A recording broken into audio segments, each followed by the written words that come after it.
अस्सलाम वालेकुम, आप देख रहे हैं डॉन न्यूज़। मैं मेज़बान अब्दुल गफ्फार पुनाव रिप्ले के एक और एपिसोड के साथ। तो जनाब, T20 वर्ल्ड कप के बाद अब नजरें होंगी पाकिस्तान बामुकाबला बांग्लादेश T20 सीरीज़ पर। कल से ये सीरीज़ शुरू हो रही है और दोनों टीमों के पास बड़ा अच्छा मौका है कि वर्ल्ड कप के बाद जो अगला वर्ल्ड कप है उसकी तैयारी का सिलसिला यहाँ से शुरू किया जाए। ये दूसरी सीरीज़ है इंटरनेशनल जो कि वर्ल्ड T20 के बाद शुरू हो रही है। आपके इल्म है कि कल इंडिया और न्यूजीलैंड के दरमियान पहला T20 मैच भी खेला गया, जिसमें भारत ने बड़े सनसनीखेज मुकाबले के बाद कामयाबी हासिल की। लेकिन वहाँ भी हमने देखा कि विराट कोहली, केन विलियमसन और बहुत सारे हमें प्लेयर्स दिखाई नहीं दिए जो रेस्ट कर रहे थे, या कुछ प्लेयर्स को ड्रॉप भी किया गया। तो पाकिस्तान ने भी आज 12 रुकनी टीम की अनाउंसमेंट की है। हैरानकुन तौर पे आसिफ अली, जिनकी बहुत ज़्यादा बैटिंग नहीं आई थी वर्ल्ड कप में, उन्हें शामिल नहीं किया गया। उस्मान कादिर को भी जगह नहीं मिली। और सबसे बड़ी बात कि शाहनवाज धानी, लग रहा है कि उनको भी सिर्फ तस्वीर खींचने पर ही जो है वो इत्तफा करना पड़ेगा, उनको भी अभी 12 रुकनी टीम में जगह नहीं मिली। मैंने आपको बताया कि 12 रुकनी टीम पाकिस्तान ने अनाउंस की है, जिसके अंदर बाबर आजम है, शादाब खान है, इसी तरह मोहम्मद रिजवान, हैदर अली, फ़खर, शुएब मलिक, खुशदिल शाह, मोहम्मद नवाज़, आसिफ अली, हसन अली शामिल हैं, माफ़ कीजिएगा, मोहम्मद वसीम जूनियर, हारिस रऊफ, शाहीन शाह अफरीदी। मुनीर हक साहब हमारे मौजूद है स्टूडियो से। मुनीर साहब, 12 रुकनी टीम पर आपकी क्या ख्याल आते हैं? देखिए, 12 रुकनी टीम वैसे तो ठीक है, लेकिन लोग एक्सपेक्ट कर रहे थे कि शायद शाहनवाज धानी को मौका दिया जाएगा, इफ्तिखार अहमद को टीम में शामिल किया गया था, वो भी होंगे। आसिफ अली बहुत अच्छा खेले। आसिफ अली को, शाहनवाज धानी को मौका मिलेगा लगता है PSL में? नहीं, मुझे ये लग रहा है कि शायद शाहनवाज धानी को जो 2 मैचेज हैं किसी एक में खिलाया जाएगा, इसलिए कि वो टेस्ट स्क्वाड में भी नहीं है और अभी तक उनका डेब्यू नहीं हुआ है। तो अगर ये 2 जो बकिया मैच हैं इसमें भी नहीं खिलाया जाता तो फिर ज्यादती होगी उनके साथ। अभी से बातें शुरू हो गई। मुझे भी बहुत मैसेजेस आ रहे हैं कि शाहनवाज धानी के लिए आप कहें, तो शाहनवाज धानी के लिए तो हम सब कह रहे हैं। और बांग्लादेश के खिलाफ अगर उनका डेब्यू हो जाता है तो ये बुरा भी नहीं होगा। वसीम जूनियर को भी एक मैच मिलेगा। अब कल मुझे लग रहा है 12 मैन होंगे, हसन अली को प्रेफर करेंगे, पहला मैच है, तो फिर वसीम जूनियर और शाहनवाज धानी को दूसरे मैच में मौका मिल सकता है या तीसरे। आपके ख्याल में मोहम्मद वसीम जूनियर कल भी चांस मिलने का इम्कान कम ही है? मुझे कम लग रहा है, इसलिए कि हसन अली को ड्रॉप करना पड़ेगा। हसन अली को ड्रॉप नहीं करना चाह रहे हैं, उनको कॉन्फिडेंस देना चाह रहे हैं। तो मेरा ख्याल, मुझे लगता है शायद हसन अली प्लेइंग। बात तो ठीक है, चूंकि अगर 12 रुकनी टीम में हसन अली है तो फिर उनको इस तरह से नहीं ड्रॉप कर सकते। आप उनको रेस्ट दे सकते थे शायद, लेकिन आप नहीं समझते कि भारत और न्यूजीलैंड सीरीज की हम बात करें, केन विलियमसन नहीं खेल रहे, विराट कोहली नहीं खेल रहे हैं, हमने तो रिजवान को भी खिलाना है, बाबर को भी खिलाना है, शुएब मलिक भी खेलेंगे, हसन भी खेलेंगे, फ़खर जमान भी खेलेंगे। इसी तरह अगर आप देखें तो Haris Rauf, Shaheen Shah Afridi, specially fast bowlers को तो आपको रोटेशन करनी चाहिए। 5 मैच भी वर्ल्ड कप के पूरे खिला के, छठा अभी हमने उनको सेमीफाइनल खिला दिया था। जब ये लोग इस पर एतराज़ उठा रहे हैं मुनीर भाई, क्योंकि ये सीरीज़ अगेंस्ट ऑस्ट्रेलिया में नहीं हो रही, और बांग्लादेश ने भी 3 मेजर खिलाड़ियों को या तो ड्रॉप किया है या उनकी जगह नए खिलाड़ी शामिल किए हैं। हम थोड़ा सेफ साइड नहीं खेलते? नहीं, अब बिल्कुल आप सही कह रहे हैं गफ्फार। मेरा ख्याल है शाहीन अफरीदी और मोहम्मद रिजवान दोनों को रेस्ट कराना चाहिए था, लेकिन चूंकि सीरीज़ है, पहली बायलेटरल सीरीज़ है, शायद वो कोशिश ये कर रहे हैं पहले 2 मैच जीत कर, पहले 2 मैच जीत लें, थोड़ा सा सेफ साइड हो जाए, फिर खिलाएंगे, रेस्ट कराएंगे तीसरे मैच में। लेकिन बेहतर होता कि आप इसमें सरफराज के साथ जाते, आप इसमें धानी के साथ जाते, कोई फर्क नहीं पड़ता। बांग्लादेश टीम आपको पता है तमाम मेन प्लेयर्स तो उनके हैं नहीं, बिल्कुल, ना मुशफिक है, ना शकीब है, ना तमीम है, कोई भी नहीं है, लिटिल दास और सुमिया सरकार भी नहीं है, तो 2-3 प्लेयर तो शायद उनके कल डेब्यू करेंगे। बिल्कुल, उनकी अप्रोच भी मुनीसा भी दिखाई दे रही है कि वो यंगस्टर्स पे अब थोड़ा सा बैंक करना चाह रहे हैं। ऑब्वियसली उनका वर्ल्ड कप कैंपेन बहुत डिसअपॉइंटेड रहा। आई थिंक जिस टीम ने सबसे ज़्यादा अपने फैंस को डिसअपॉइंट किया वर्ल्ड कप में, वो बांग्लादेश की टीम थी सबसे ज़्यादा। तो उनकी अप्रोच फिर भी यंगस्टर की तरफ है। हम थोड़ा सा अच्छा खेल के आए तो हम अभी नहीं करना चाहेंगे। मेरा ख्याल है बाबर अभी फौरी तौर से कुछ इतना वो नहीं करना चाह रहे हैं। मुनीर साहब, अगर बात करें तो वर्ल्ड कप की दोनों फाइनलिस्ट टीमें खैर से जब 2-2, 3-3 महीने पहले बांग्लादेश के दौरे पर थी तो ठीक ठाक दुर्गत बनाई बंगाली टीम ने और बांग्लादेशी टीम ने, और इसकी वजह है कि उन पिचेस पर खेलना इतना आसान नहीं है। लेकिन शायद यही वजह भी हो सकती है मुनीर भाई कि उन्होंने पहले मैच में थोड़ा सा अपने जो एक्सपीरियंस प्लेयर्स हैं उन्हीं को आप फ्रंट रखा है बैटिंग में, स्पेशली चूँकि इन पिचेस पर तो बड़ी बड़ी टीमें जो है वर्ल्ड कप से पहले बुरी तरह शिकस्त से 2-4 हुई। जी हाँ, वेस्ट इंडीज़ भी हुई, ऑस्ट्रेलिया भी हुई, बिल्कुल आपने सही कहा, न्यूजीलैंड भी। अच्छा, एक चीज़ मैं आपको बताऊं, बांग्लादेश की टीम होम ग्राउंड पर तो हमेशा से अच्छी टीम होती है और पिछले चंद सालों से तो हम देख रहे थे, लेकिन पाकिस्तान के खिलाफ रिकॉर्ड को इतना अच्छा नहीं है। 12 में से 2 मैच वो जीते हैं, दोनों अपने होम ग्राउंड पर, बाकी ऐसा नहीं। और इस वक्त पोजीशन ये है, मैंने जैसे पहले कहा था आपसे कि बांग्लादेश की टीम बिल्कुल न्यू लुक है। अब इस नई टीम में कौन कितना पोटेंशियल है, क्या होता है, वैसे तो हम कह नहीं सकते। श्रीलंका के अगेंस्ट भी बिल्कुल नई टीम आई थी, हम वाइट वॉश उन्होंने हमें कर दिया था हमारे होम ग्राउंड पर, वो एक अलग इशू है, हर दफ़ा ऐसा नहीं होता। पाकिस्तानी टीम का मोमेंटम बना हुआ है, आज बाबर भी यही कह रहे थे कि हम मोमेंटम बना हुआ है, विनिंग हमारा हो रही है, पिछले 5 में से 4 मैच जीते हुए, बांग्लादेश पिछले 5 के 5 मैच हार चुका है, इवन स्कॉटलैंड से भी क्वालिफाइंग राउंड में हार गया था। तो बांग्लादेश की पोजीशन तो ऐसी नहीं लगी, डिप्रेस टीम लग रही है। मुझे थोड़ी सी हैरत ये है कि उन्होंने कई खिलाड़ियों को ड्रॉप किया है या कुछ इंजरी है, लेकिन महमूदुल्लाह की कप्तानी बरकरार रही है। थोड़ा सा मेरे लिए वो शॉकिंग है। मुझे लग रहा था सबसे पहले फायर होंगे उनके कप्तान, लेकिन कप्तान पर अभी भी बांग्लादेश क्रिकेट बोर्ड का एतमाद है, उन्होंने उनको कंटिन्यू रखा है। मुझे भाई इसमें एक और चीज़ भी है कि वर्ल्ड कप की बहुत ही चंद दिनों के अंदर ये सीरीज़ शुरू हो रही है। ऑब्वियसली इंडिया न्यूजीलैंड भी बहुत जल्दी हुई, लेकिन चले वहाँ तो उन्होंने एक माइंड बना लिया था, पर शायद बांग्लादेश को इतना मौका नहीं मिला। समझते हैं कि वर्ल्ड कप के फ़ौरन बाद एकदम से कप्तान चेंज करना, ये इसमें टाइम लगता है, और इवन पाकिस्तान को भी शायद अपनी सिलेक्शन के हवाले से सोचने का मौका नहीं मिला। बहुत ज़्यादा बात हो रही थी कि रमीज़ राजस्थान से भी इस बारे में बात ज़रूर हुई, जो फटीग इशू है, मेंटल हेल्थ इशू है, बट आप वर्ल्ड कप के फ़ौरन 3-4 दिन बाद फिर टीम को टूर में भेज रहे हैं और फिर उन्होंने मैचेस खेलने हैं, bio secure to bio secure, यहाँ तक कि पाकिस्तान आने का मौका नहीं मिला। आप इमेजिन कीजिए अगर पाकिस्तान काश वर्ल्ड कप जीत चुका होता, तब भी आपने ट्रॉफी यहाँ लेके नहीं आना था। थोड़ा सा हार्श नहीं है प्लेयर्स के ऊपर? बिल्कुल हार्श है, लेकिन क्रिकेट बहुत बदल गई है। अब 2-2 दफ़ा जाते हैं लोग, टेस्ट के लिए अलग जाते हैं, T20 वनडे के लिए अलग जाते हैं, इसीलिए अब नए उसमें जो है वर्ल्ड सीरीज़ कप वाले जो पॉइंट सिस्टम था वो ख़त्म कर दिया वनडे में। देखिए यहाँ 3 सीरीज़ एक साथ शुरू हो रही है। एक तो पाकिस्तान, इंडिया और न्यूजीलैंड शुरू हो चुकी है, पाकिस्तान और बांग्लादेश कल से शुरू हो रही है, और परसों से फिर श्रीलंका और वेस्ट इंडीज़ दरमियान भी टेस्ट सीरीज शुरू हो रही है। तो पहले कभी ऐसा नहीं होता था, एटलीस्ट 15 से 20 दिन का गैप होता था, सुकून होता था, तमाम टीमें, तमाम स्टाफ उनका आराम करता था, उसके बाद फ्रेश होकर आते थे। ये चीज़ पहली दफ़ा देखी गई है कि इतने बड़े टूर्नामेंट के बाद, इवन 14 नवंबर को फाइनल खेला है न्यूजीलैंड ने, इतना टेंस फाइनल, और 17 तारीख को उन्होंने पहला T20 चैंपियनशिप भी खेल लिया कल।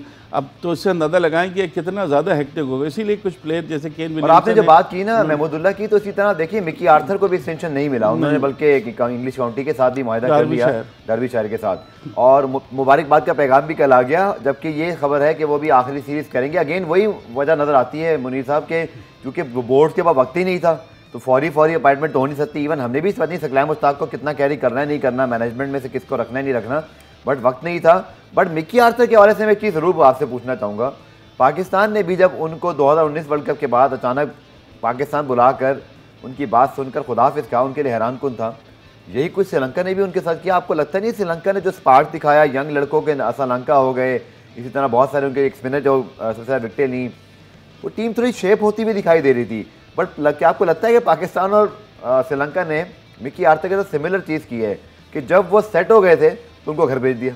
देखिए पाकिस्तान ने तो जो किया था वो गलत था, बाद में प्रूफ हुआ कि एक्सटेंशन होना चाहिए था मिकी आर्थर का, वो तो बिल्कुल एक गलत डिसीजन था, जिस बाद में वो डिसीजन को लोगों ने क्रिटिसाइज़ भी किया। लेकिन यहाँ मैं देख रहा हूँ श्रीलंका की टीम तो बहुत अच्छा खेल रही थी, बांग्लादेश वाला हाल तो नहीं था। आपने बिल्कुल सही कहा, चरत असलंका और उनके जो स्पिनर थे, मुझे उनका नाम इस वक्त याद नहीं आ रहा, बड़ी अच्छी बॉलिंग की उन्होंने, बड़ा इंप्रेसिव परफॉर्मेंस उनकी रही थी। और लग रहा है कि हम तो खुद ये बात कह रहे थे कि अगले वर्ल्ड कप में हमें श्रीलंका के बिल्कुल डिफरेंट टीम नज़र आएगी, और that is because of Mickey Arthur. अब मिकी आर्थर का ये भी सुना है कि तनख्वाह का भी इशू नहीं है, मतलब पेमेंट का कोई इशू नहीं, वो कह रहे हैं कि चमिंदा वास और एक दो जो और मैनेजमेंट के लोग थे, उनका भी फ्यूचर अनसर्टेन ही है, ग्रांट फ्लावर भी उनमें शामिल है। लेकिन उन्होंने ये कहा अभी भी स्टिल उनका टिल्ट जो है मिकी आर्थर का वो यही है कि वो श्रीलंका के कोच रहें, हेड कोच रहें, लेकिन नहीं है तो फिर जाहिर है वो डर्बीशायर में डायरेक्टर ऑफ क्रिकेट बन जाएंगे। लेकिन दोनों जगह मेरा ख्याल है थोड़ा सा ज़्यादा। और हमारे यहाँ तो फॉरेन कॉन्स्पिरेसी थ्योरी जो है ना वो ढूंढी जाती है। तो किसी ने मुझे मैसेज किया कि भाई मिकी आर्थर जो है वो कोचिंग छोड़ रहे हैं और पाकिस्तान को कोच की ज़रूरत है। वैसे मुनीर साहब डर्बीशायर वो ज़रूर गए हैं, बट ऑब्वियसली काउंटी है, एक नेशनल टीम से कभी अप्रोच हो जाए तो आप सोचिए। आपको याद होगा कि इनफैक्ट वो श्रीलंका की टीम जब पाकिस्तान आई थी, he was the coach, Pakistan को हरा के गए थे वो उस वक्त। और दूसरा ये भी हम कह सकते हैं कि आपको लगता है कि Mickey Arthur might apply again? I don't think so, मुझे लग रहा है, हाँ you never know, but I don't think so at the moment कि उनको पता है कि रमीज़ राजा नए चेयरमैन हैं और उनको उनके जहन में है, जब वो चेयरमैन बने थे मेरा ख्याल उससे पहले ही उनके जहन में हेड कोच का कुछ ना कुछ तो है। अभी चूँकि ये चीज़ें हो रही हैं इसलिए सकलन मुश्ताक हैं, ये प्रॉपर नहीं है। मेरा ख्याल है अगले साल तक या किसी वक्त कोई हेड कोच अनाउंस होगा जो बिल्कुल एक डिफरेंट होगा। जब चीफ एग्जीक्यूटिव ऑफिसर थे, जब ये अनजानी बॉब वुल्मर को इन्होंने कोच बनाया था, जो आज तक कहते हैं रमीज़ राजा कि उनकी ज़िंदगी का एक बड़ा कारनामा था कि वो उनको लेके आए थे उसको कोचिंग के रोल में। तो देखते हैं, मुझे लगता है कि शायद कोई डिफरेंट हो सकता है, लेकिन कोई भी चीज़ मुमकिन है, यू नेवर नो। बिल्कुल आपने सही कहा। और आपने जो बात की सकलैन मुश्ताक की, देखिए बड़े इन्वॉल्व हो रहे हैं आज, बल्कि हमने देखा कि मैथ्यू हटन ने बड़ा अच्छा ट्वीट भी किया, जहाँ उर्दू में ट्वीट कर रहे हैं कि मेरा दिल पाकिस्तानियों के साथ है, पाकिस्तान टीम के साथ है। और फिनलैंडर तो बहरहाल अभी टीम के साथ मौजूद है, बट क्लैरिटी नहीं है इस हवाले से। लगता है कि वो जब हम बात कर रहे थे ना कि वर्ल्ड कप के फौरन बाद सीरीज आई है, तो सोचने समझने का तो मौका है नहीं, तो आपने कहा जी वही चीज़ करते हैं जो होनी चाहिए। देखिए अभी तो ये सीरीज़ है, उसके फ़ौरन बाद वेस्ट इंडीज़ की टीम आ जाएगी पाकिस्तान, फिर PSL ड्राफ्टिंग इसमें सब बिजी हो जाएंगे, उसके बाद फिर फ़ौरन ऑस्ट्रेलिया की टीम आ रही है। लेकिन कहीं ना कहीं पे आपको डिसीजन तो लेना होगा, और या तो आप इन्हीं के साथ चलते रहें, आपको लगता है कि बुरी मद्दत में जो है सकलैन मुश्ताक या वर्नर फ्लेंडर, इनको कंटिन्यू कर दें टिल ऑस्ट्रेलिया सीरीज़, या फिर आपको कोई डिसीजन लेना पड़ेगा, फाइनल एक चीज़ करनी होगी। बगैर रमीज़ राजा के जहन में है, वो वक्त के इंतज़ार में है, कभी भी अनाउंसमेंट ऐसी कुछ आ सकती है जो हमारे लिए वो होगी कि भाई एक टीम बना दी है, ये हेड कोच होंगे, ये बॉलिंग कोच, ये बैटिंग कोच, इस तरह से सारी चीज़ें होंगी। रमीज़ राजा पूरा देखें एक विजन, एक पूरा प्लान लेके आए हैं, और प्राइम मिनिस्टर को जो कन्विंस करना इतना आसान नहीं होता, और ख़ास तौर से ऐसे मौके पर जब उनके बहुत ही एतमाद के चेयरमैन हो, उनको हटाना और इनको करना, ये सारी चीज़ें बताती हैं कि इनका जो रोड मैप है वो कोई बहुत ज़बरदस्त है और बहुत आगे ले जाना चाहते हैं। तो लेट्स सी। मुनीर साहब, कॉम्बिनेशन चले, आपने 12 की टीम वही खिला ली, लेकिन जैसे लोग बात करते हैं कि फ़खर तो क्या बतौर ओपनर भी ट्राई आउट किया जा सकता है, बाबर क्या नंबर 3 पे आ सकते हैं, क्या अप्रोच क्या होनी चाहिए? आई अंडरस्टैंड के बांग्लादेश की पिचेस पर शायद हमें थोड़ा सा एक एलिमेंट ऑफ रहेगा, तो सही कि बड़ी टीमें यहाँ हारी हैं, ये मुश्किल पिचेज़ हैं, और वाकई दुनिया की सबसे मुश्किल पिच बना दी है बांग्लादेश वालों ने। इस तरह की वो एक कुछ मटेरियल यूज़ कर रहे हैं, अल्लाह जाने क्या वो उसमें डाल देते हैं कि गेंद उठता ही नहीं है, और 100 रन डिफेंड करना भी वहाँ पे पॉसिबल है। सो आपकी क्या राय है, पहले मैच में क्या अप्रोच होनी चाहिए? देखें, अगर आप ओपनर्स की बात करते हैं तो ये तो तय है, मेरे ख्याल रमीज़ राजा साहब ने भी कहा है कि ओपनर जो हैं रिजवान और बाबर रहेंगे। सही पड़ी हुई तो क्यों उसको तोड़े? हाँ, वो क्योंकि 5 पार्टनरशिप 100+ की इसी साल में बनाई है, जो रिकॉर्ड है। फिर आप देखें परफॉर्मेंस, पाकिस्तान के नहीं दुनिया के पहले खिलाड़ी बने हैं जिन्होंने T20 इंटरनेशनल में एक कैलेंडर ईयर में 1000 रन मुकम्मल किए। बाबर आजम भी मुकम्मल कर लेंगे, 6 मैचेस हैं और उनको सिर्फ 176 रन चाहिए, तो आई होप सो वो दूसरे खिलाड़ी होंगे, अभी तक दुनिया में किसी ने नहीं किया। तो इनकी जो पार्टनरशिप चल रही है, और फिर कंसिस्टेंसी देखें आप, 10 में से मेरे ख्याल 8 मैचेस में इनकी पार्टनरशिप चल जाती है, चाहे वो 70 रन की हो, 80 रन की हो या 100 रन की हो, लेकिन कंसिस्टेंसी है। तो इसको तो मेरे ख्याल अभी भूल जाने चाहिए कि फ़खर आएंगे या शर्जील आएंगे या कुछ, मुझे तो नहीं लगता। फ़खर को अब इनको ट्राई आउट करना चाहिए वन डाउन, और साथ साथ हैदर अली को भी, कि जो वन डाउन पोजीशन पर आपको अच्छा लगता है उसको आप करें। हैदर अली में बहुत पोटेंशियल है, उसको इतना मौका नहीं मिला है। बाद में फिर आप जाहिर आसिफ अली और खुशदिल शाह में एक तरह से वो रहेगा। आसिफ अली जो है वो नेचुरल हिटर हैं, पहले 12 की टीम में नहीं डाला गया, लेकिन बैटिंग नहीं की मुनीर साहब, फिर क्या वजह हो सकती है? एक तरफ आप नीचे एक्सपेरिमेंट करना चाह रहे हैं, ऊपर लेकिन आप सब कंटिन्यू करना चाहते हैं। पार्ट ऑफ एक्सपेरिमेंट कह लेंगे कि जो हमारे पास ये अच्छी बात है, एक्सपेरिमेंट करने की कोशिश की जा रही है। जी हाँ, ये की जा रही है। खुशदिल शाह हैं, जैसे उनको रखा गया, हैदर अली को रखा गया है, और इन दोनों को नहीं रखते तो वही फिर पुरानी टीम होती। हफीज़ चूँकि नहीं है तो हैदर अली की तो जगह बन रही थी, लेकिन आसिफ अली की जगह खुशदिल शाह को रखा गया है, और वसीम जूनियर को भी 12 रन की टीम, थोड़ा सा हम कह सकते हैं कि कोशिश की है, लेकिन किसी किस्म का कॉम्प्लेसेंट नहीं देख रहा हूँ मैं। ये बाबर आजम जाना चाह रहे हैं पूरी फोर्स के साथ, और पहला मैच जीतना चाह रहे हैं, फिर देख लेंगे पहले मैच के बाद क्या स्ट्रेटेजी बनती है। आई होप सो कि हर मैच में कुछ ना कुछ तब्दीली होनी चाहिए। रमीज़ राजा साहब ने भी कहा कि देखें, हर टीम की रिसोर्सेज होती हैं, और चेयरमैन होके भी खैर अब तक वो क्रिकेटर की तरह ही बात करते हैं, बड़ी स्ट्रेट फॉरवर्ड और ओपन बात करते हैं कि अभी हमें टाइम लगेगा कि हम इतनी बड़ी बैटिंग लाइन हो जाएं कि रिजवान और बाबर आते ही जो है बांधने शुरू हो जाएं, और अगर आउट हो जाएं तो उनको टेंशन ना, और टेंशन लेनी पड़ती है because we don't have experience and much required जो फायर पावर होती है। शायद वो ये कहना चाह रहे हैं, आम अल्फाजों में भी कह सकते हैं कि हमें एक और रिजवान बाबर नीचे भी चाहिए जो अभी नहीं है। बिल्कुल सही कहा। देखिए गफ़ार, हम पिछले 1-1.5 साल से यही देख रहे हैं कि टीम सिर्फ रिजवान और बाबर पर डिपेंड कर रही है। अब ये दोनों जाके अगर अर्ली ओवर्स में आउट हो जाते हैं तो फिर तो पाकिस्तान को प्रेशर आ जाएगा। मुझे नहीं लगता है कोई इतना ऐसा है जो इतने अच्छे तरीके से हैंडल कर सके। तो ये डबल रोल निभा रहे हैं दोनों, एक तो कैप्टनसी का रोल भी निभा रहे हैं, बाबर पूरी टीम को लेकर चलना, leading from the front, Rizwan इनका भरपूर साथ दे रहे हैं, ये दोनों जो है टीम के लिए खेल रहे हैं। 10 ओवर में 60-70 रन बनते हैं, फिर उसके बाद वो मौका होता है आगे आपके पास कि आप आए तेज़ रफ्तारी से खेलें, तो 170-175 जो एक अच्छा स्कोर कहलाता है वो बन जाता है, जो हमने यहाँ पर अबू धाबी और दुबई की विकेटों में देखा है। यहाँ कल मैच में मीरपुर में जो मैच है उसमें ढाका में मुझे नहीं पता कि विकेट कैसी होती है, लेकिन ये ज़रूर है कि स्लो विकेट होगी, मीडियम पेसर को तो इतनी हेल्प नहीं मिलनी है, आपके स्पिनर्स का रोल होगा और उन प्लेयर्स का जो विकेट पर ठहर कर खेलने की सलाहियत रखते हैं, आई थिंक वो ज़्यादा कामयाब होंगे। शोएब मलिक की जैसे हमने बात की, हफीज़ होते वो इसमें कामयाब रहते, तो देखते हैं। भारत और उनके जो मिनिस्टर्स हैं उनकी जानिब से पहले से ही जो है उनको एक प्रॉब्लम शुरू हो गई। मनीर साहब, अनुराग ठाकुर जब 2016 में पाकिस्तान की टीम वर्ल्ड T20 खेलने गई थी, मैं भी वहाँ मौजूद था, अनुराग ठाकुर से मुलाकात भी हुई थी मोहाली के स्टेडियम में। उस वक्त BCCI में थे तो पाकिस्तान टीम को लाने के लिए तैयार थे। अब एज अ मिनिस्टर सियासी बयान दे रहे हैं कि जी उस पर देखेंगे, फैसला करेंगे। गो कि वो ऐसे ही कह सकते थे इस वक्त, वो ये कह ही नहीं सकते थे कि हम जाएंगे, ऐसी पोजीशन तो उनकी है नहीं। बिल्कुल, बट ये लगता है कि ये प्रॉब्लम रहेंगे। ये और बात है कि 2023 में पाकिस्तान को भी जाना है, 2026 में भी जाना है, तो भारत को याद रखना चाहिए कि हमसे भी काम पड़ेगा उनका। बिल्कुल। देखिए, अब मेरा ख्याल है इंटरनेशनल जब इस तरह की कमिटमेंट्स होती हैं कि जब आपको वर्ल्ड कप स्पेशली बड़ा खेलना होता है, तो उसमें आपको फिर बहुत सी चीज़ें साइड पर रखना पड़ती हैं।